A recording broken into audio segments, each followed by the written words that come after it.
Hey everyone, welcome to the Trial of Alec Baldwin podcast. Over the next few weeks, we will talk about the significant events in the case of the people of the state of New Mexico versus Alec Baldwin for the involuntary manslaughter of Halyna Hutchins.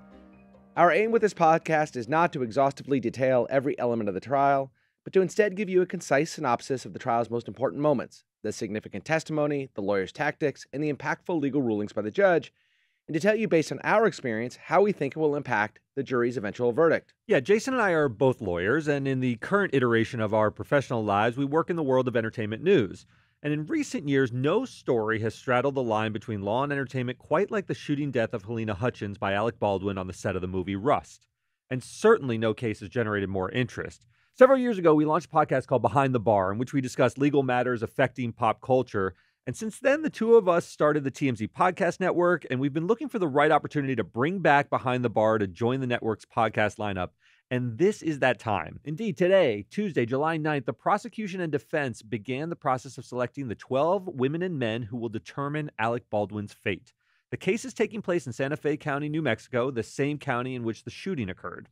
Just a few details about Santa Fe County that are relevant to this discussion. It's got a population of about 145,000 people, of which about 50% are Hispanic. The county is growing rapidly. It doubled in size in the last 40 years. The median household income has lagged behind. It's approximately $55,000 per year, well below the national average of $74,000 per year. For what it's worth, Santa Fe County is a Democratic Party stronghold. The last Republican to carry the county in a presidential election was Richard Nixon in 1972, and Alec Baldwin, as we know, is a fierce Democratic partisan. That's and right. A follower. Very active in Democratic politics. As with all celebrity trials, the pool of potential jurors is huge. Several hundred citizens of Santa Fe County have been asked to serve, and the judge has begun the process of allowing the two parties' lawyers to question them one at a time. Each side has the right to strike a limited number of jurors for various reasons, but eventually they will have to come to an agreement on 15 people, 12 jurors plus 3 alternates, to serve. But before we get too far down the road of jury selection, here's a quick reminder of how we got here. Yeah, so we have to take a step back. Remember, this trial is now starting nearly 3 years after the incident in which Halyna Hutchins was killed on set. That was October 21st, 2021.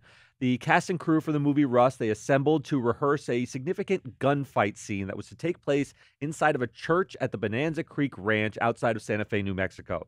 This is a Western movie. It had a $6 to $7 million budget. It was sort of a passion project for Baldwin, and the shooting was scheduled to take place over 21 days, beginning in early October.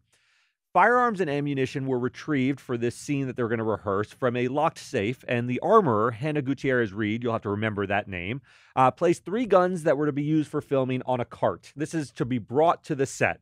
Those included a plastic gun, a modified weapon that couldn't fire any type of ammunition, and the weapon in question here, which was a solid frame 45 caliber Colt revolver made by a company called Pieta. That's the gun that fired. And just for some context, this is not the first day of shooting. We're into the shooting of the movie. We don't know specifically, but it appears as though this is not the first gun scene. So these guns have been offered for use, and I think that's how right. realistic they wanted to be during the course of the movie. It's a Western, so it stands to reason that if shooting starts on October 6th, this is the 21st, we've had 2 weeks of shooting, he's probably holding a weapon at some point, or other characters are. But not necessarily this gun.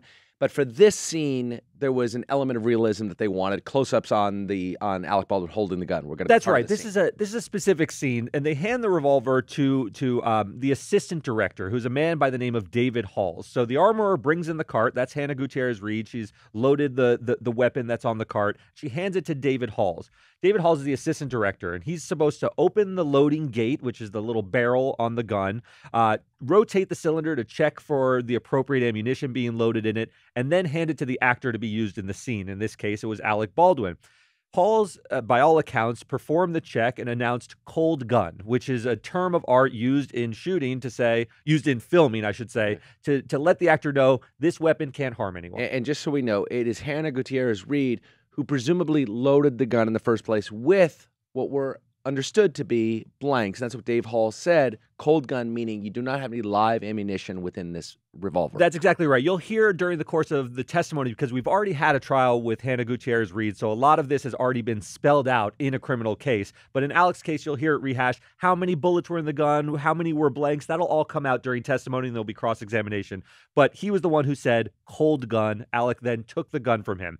Now, this scene involved Baldwin's character removing the gun from its holster and pointing it towards the camera. So they're basically rehearsing to set up the camera angle that they want for the scene. And this was a cross draw. He was apparently supposed to pull the gun from its holster on his chest and point it in a quick bringing maneuver. it across his body towards the camera. Now, remember, they're not filming for the purpose of the movie here. Cameras are rolling because they happen to roll all the time. But they are simply blocking the scene. It's a pure rehearsal of the scene at this point. That's exactly right. And there's three people behind the camera and the monitor. There's director Joel Souza, there's a camera operator named Reed Russell, and there's the cinematographer Halyna Hutchins. And they're about 2 feet from the muzzle of the firearm when Alec practices the draw. Baldwin apparently said, so I guess I'm going to take this out, pull it, and go bang. Upon doing so, the revolver discharged a single time. Baldwin, and this will become a key part of the case, has always insisted that he did not pull the trigger of the gun. Rather, when he pulled it from the holster, it fired. And he says it sort of misfired. The FBI has different testimony. That'll all become a key part of the trial. But it fires. The projectile then strikes Halyna Hutchins in her chest. The bullet exits her body and then hits Joel Souza in the shoulder. So it's one bullet, but it hits her with enough force that it goes through her body and into his shoulder. The script supervisor, Mamie Mitchell, calls 911 immediately at 1:46 p.m. Mountain Time. Emergency crews are sent out. There's no footage. As you say, cameras are rolling, but we haven't seen footage of the actual incident. And Hutchins was flown to the University of New Mexico Hospital in Albuquerque because she suffered serious injuries where she was subsequently pronounced dead. Souza himself was treated at a nearby hospital in Santa Fe and released the next morning for minor wounds to his shoulder. That's how we got here. These are basically the undisputed facts of what went on in that church. Now, who is criminally responsible? That's the question of this case and the case that has already gone on with Hannah Gutierrez Reed. So just to get out of the way, issues of civil liability. Obviously, civil liability is a fight over money. Alec Baldwin has paid, I believe, an undisclosed amount, right? Yeah. An undisclosed amount to Halyna Hutchins' husband, and by extension, he's the guardian for their child as well. One child, I believe. Yes. And so that's Matthew Hutchins, who is now an executive producer on the movie when it continues as part filming. seemingly as part of the settlement agreement. Matthew Hutchins got an EP credit as part of the movie and also a cash payment. We don't know that much about it, just what's leaked out. That's what we know. But so the civil elements of it have been resolved. There has been a previous criminal trial, also, as Derek mentioned, about against Hannah Gutierrez Reed, and there was a finding of guilty. A jury found her guilty. That's right. She was charged with involuntary manslaughter. She was the armorer who was entrusted on the set. The armorer loads the weapons, maintains the safety of the weapons, keeps them in safes away from people, so they can't be used to harm people. I mean, they're real guns used, so you need an armorer on set to maintain safety. She was found guilty. Yeah. So she's serving an 18-month prison sentence. She has since appealed it because there are relationships between her case and the Alec Baldwin case that she thinks impact whether she should have gotten sentenced in that way. But nevertheless, here we are. They tried to we need to talk a second about the New Mexico prosecutors bollocks this in the first go-around. They charged Alec Baldwin on January 31st, 2023 with involuntary manslaughter, and they included in that initial charge a firearm enhancement. Alec's team, he's got very enhancement fancy means lawyers. a greater degree of punishment because of the nature of the firearm offense in the case. That's exactly right. And his lawyers immediately noticed that the firearm enhancement statute that was part of the charging documents was not even in effect at the time of the shooting incident. And of course, for obvious reasons, to break a law, the law has to be in effect. So his lawyers said, this is a mess already, and this should be thrown out. It was a very embarrassing episode for the prosecutors. They had to drop that indictment, but when they dropped it, they said, we are doing so without prejudice as to whether we can file the charges later. And everyone thought, this is such a fiasco, they'll never charge him. They did. They did. They brought back the charges again. This time they confined it to an involuntary manslaughter charge. He could face up to 18 months in jail, same as Halyna Hutchins in prison, same as Halyna Hutchins. Same as Hannah Gutierrez Reed's sentence. He theoretically faces 18 months in prison, and we're going to have to see how the trial plays out. Yeah, that's exactly right. That's where we stand today. Now, before the trial starts, because trials are sort of large productions, they're a little bit like movies. We've talked about this before. There's so much preparation before the final presentation in front of a jury, because you're trying to ensure that the jury doesn't hear anything that's too prejudicial, not good enough evidence. They're supposed to get only what everyone is prepared for them to see. There's not, unlike in the movies, there's not a lot of surprises that go on in trial. If lawyers are doing the job, there are no surprises at trial. You know exactly what the testimony is going to be. You know exactly what documents are going to be introduced.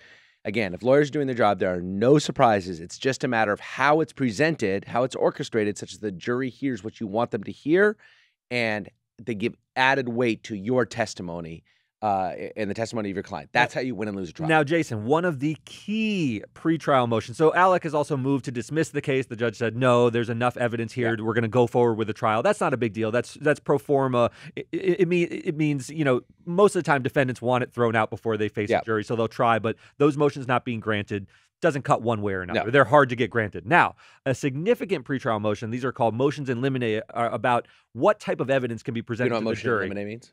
Oh, I don't know the actual In limine means at the threshold. Oh, there you go. Motion at the threshold. At the threshold of trial, you make a motion. Anyway, I'm back in law school. I know. So, Jason, there was an incredibly important motion that went in favor of Alec Baldwin. Walk us through that a little bit. So the prosecution had two theories of the case. First, that Alec Baldwin was criminally liable because, as you mentioned earlier, he pulled the trigger without doing the proper safety checks on the gun prior to pulling the trigger, and that he pulled the trigger and shouldn't have. It was unnecessary for the scene.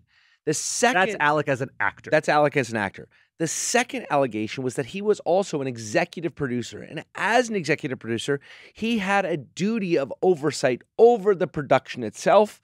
And because he, A, hired Hannah Gutierrez-Reed, B, was in some measure responsible for the safety measures on set, some of which were not followed, he was liable as a producer, criminally liable as a producer as well. Yesterday, the day before trial, July 8th, 2024, the court ruled that the prosecution could not introduce evidence, could not maintain its theory that he was guilty as a producer. They said you have to limit it as an actor. And the reason is the idea of what is relevant and what is not relevant. That's right. So the judge said you get these, does the probative value, meaning does the value of this as a piece of evidence to prove the guilt of the party before you outweigh the prejudice, meaning could this lead the jury in a wrong direction? In the wrong direction, an emotional direction, something that is confusing to them. You'll hear the judge in ruling on this matter said, I don't get what's going on here. This is confusing even to me. His dual roles, he wore a hat as an executive producer, he wore a hat as an actor. I think this is going to confuse the jury, and it's not going to be probative enough that I should allow it to come in. So I'm going to exclude all that evidence. You've got to prove that as an actor, he should have checked the weapon and not pointed it at Halyna Hutchins. That's a harder case. It's a harder case. And the reason is, and this is something we've talked about at length, most producers, especially most executive producers, have no role in anything that happens on set. Oftentimes, you just have to be an investor in order to get your name as an executive producer. You never step foot on set. Other times, you are simply in an advisory role. Alec Baldwin's a little different. He was clearly on set day to day and was clearly, he is the most famous presence and he's the biggest presence. So there was a theory by the prosecution that he didn't just have that advisory role. He had a more day-to-day involvement role, but the judge said, I don't care about any of that. I'm not going to have you bring up to the jury that he was a producer. That's going to give the jury the wrong impression that he had a heightened level of obligation to Halyna Hutchins. I'm not going to allow that in. That's too prejudicial for the jury to hear. Now, I want to emphasize a couple things here. I do not believe that this is absolutely fatal to the prosecution's case. This is a hurdle that they're going to have to overcome. This is definitely a beneficial ruling for Alec Baldwin. His lawyers asked for this ruling. They said, keep this out of the case. This is a win for them. I don't want to diminish that in any way. I want to put something to you that I'm curious as to your thoughts on this. Alec Baldwin as an actor is a clean case. Now, it's a harder case because I think the belief is that actors should be able to rely on an armorer and an assistant director handing them what they perceive to be a cold gun. It certainly takes all the intent element out of there. You know, Alec Baldwin didn't think the weapon was loaded when he drew it, whether he pulled the trigger or not. Let me just interrupt you for 1 second. It's an important point you're making because it takes the element of intent. But for a charge of involuntary manslaughter, you do not need to have intent. That's right. You need to have some element of either gross negligence or recklessness even if you lack any intent to commit a criminal act. And that's why the charge still survives, despite the fact that prosecutors have to acknowledge that he never had the intent to commit an illegal act or to harm her in any way. That's exactly right. It's critical. I mean, there's different ways you'll hear this standard. It could be sort of cruel indifference to humanity, cruel indifference to the safety of others. There's a whole... But it can't be mere negligence. But it can't be mere negligence. That would be civil. It has to be very, very high, gross, beyond gross negligence, sort of reckless conduct. Now, because the EP, the evidence of him as an executive producer is out of the case, it may not be brought. You're left with this simple case where other people were governing the safety standards on set. And so I was thinking through this in my head. They had protocols. He had to sit through safety trainings. There were other people on set that were setting the standards that Alec Baldwin and the other actors on the set were supposed to follow. Now the prosecutors just have to prove that not only this gross, reckless conduct, but that he fell below the standards that were set on set. Not that he was setting them himself, because that would be evidence of him as an executive producer, but that he fell so far below them that what resulted was a tragedy. In some sense, that's a cleaner path. It's an easier sort of story to tell that Alec Baldwin ignored the safety training protocols. He drew the weapon recklessly. There was no need to point it at Halyna. And they are going to make all of these points. They were just rehearsing. They were not filming the scene. And I think that could be persuasive to a jury. I do think the job is now harder. Whenever you aren't allowed to bring certain evidence, your job is harder. But is there a cleaner narrative there? Look, I think we're going to have a lot of time as Derek and I come back to you in the upcoming weeks to talk through this. Derek and I, and I'm just going to give you a little taste of it, disagree vehemently on Alec Baldwin's guilt in this case. I believe that he is not guilty based on the information that we have. Derek, I think it's safe to say, believes that he does have criminal culpability for the actions that he committed. I do. And we're not just going to disagree for the sake of presentation of this podcast. We get heated even in your office. We get heated around here, and we have for the last nearly 3 years since these facts emerged. Yes, and I think that's what's interesting. Let's tee that up. For now, jury selection happened today. Talk to us, if we can, really quick. What is the prosecution looking for in terms of, sifting through this pool of hundreds of potential citizens to try to find the 15 people it wants to impanel, 12 jurors and 3 alternates? Sure. I've been thinking a lot about this. I think the prosecutors are looking for a type of person, and I'm not sure that it breaks down cleanly along gender lines. Sometimes you want women could tend to be more sort of in tune with the emotional aspects of a case. At least that's what prosecutors often think and defense counsel thinks. I think here you want a type of person who is a little bit resistant to the idea of a big Hollywood outsider traipsing into your town and recklessly disregarding your rules of society. This isn't Hollywood. This is Santa Fe, New Mexico. And when you come here, you have to play by our rules and be safe. I think there's a type of person who's a little bit rebellious, maybe a small town kind of person who has those negative feelings about Hollywood and may particularly have them about Alec Baldwin, who reputationally, and Jason will tell you, my feelings are pretty hard about Alec Baldwin. And I actually live in Los Angeles. I find him to be arrogant. I have always found him to be sort of false and hollow in his views and sort of mean-spirited. And if you're the prosecutor, you want to identify people who also find him arrogant. And by the way, during the course of what's called voir dire, the questioning of potential jurors and then the eventual selection of them on the case, you are allowed to ask almost anything you want. Now, the judge will step in if it's too direct or if it's insulting in any way or if it gives too much of the case away, but you're allowed to ask probing questions trying to determine whether or not this is the kind of person who would be put off by somebody's arrogance. Because although I do not believe Alec Baldwin is criminally liable, he's a jerk. Yep. He can be a jerk. He can be an arrogant jerk. Sometimes has trouble controlling his emotions. I mean, we've often has trouble controlling his emotions. And in the wake of the shooting of Halyna Hutchins, he did some really ill-advised press conferences where he seemed a bit callous. He never said anything callous. He was always very sad, and believably so. I believe that part is torn apart by having shot this woman. But nevertheless, he is the quintessential sort of elitist, big city, arrogant guy that may not play in such a small town. There's an overlay, and I don't want to get too much into this, but there's an overlay. There's a town. It's a relatively small county. 150,000 people is not very big. But it's 50% Hispanic, which brings an entire different cultural overlay to the situation. And by the way, both the prosecution, but certainly the defense, as well-financed as they are, have done mock juries forever to try to pick what would be the best kind of juror for this, have taken residents from the community, have brought them in to sit and listen to the evidence. So they have a very good profile of what their preferred juror looks like and what the juror they don't prefer looks like as well. And I want to be clear here.